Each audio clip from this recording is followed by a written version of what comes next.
यो हेर्नु न है, यो सुन्तला यसरी आगोमा चिसोमा है यसरी तताएर खाएपछि चाहिँ अलिकति चिसो लाग्यो, रुगाखोकी आराम हुन्छ अरे भन्ने थाहा पाएर तताउन लगाएको।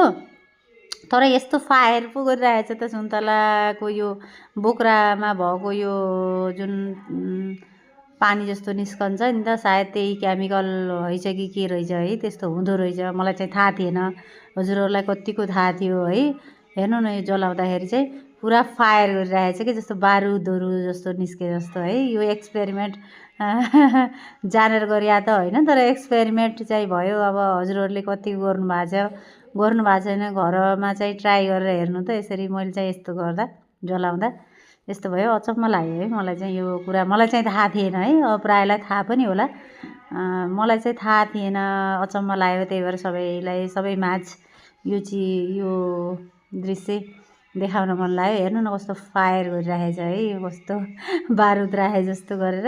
मतलब यो के भन्छ होला, अब यो तत्त्व जुन निस्किरहेछ यसबाट, जुन आगो लाउन सक्ने क्षमता के छ होला यसमा है, अक्सिजन भएर होला कि के होला। यो पुरा आगो केले आगो लाग्छ, हेर्नु न यस्तो फायर गर्ने है, अचम्म हो नि।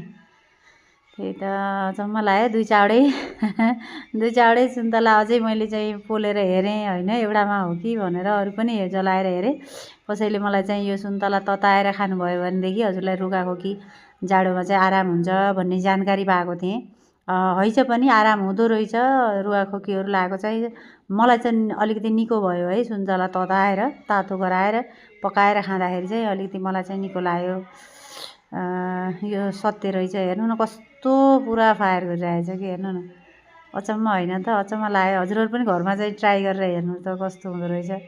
मैले चाहिँ ट्राई गरेर हेरेँ, मलाई अचम्मै लाग्यो है यो कुरा चाहिँ। ल हजुरहरू पनि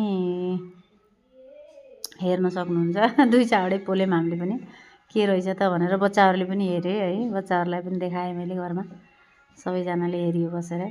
हेर्नु कस्तो फायर गरिरहेछ, अचम्म हो नि है।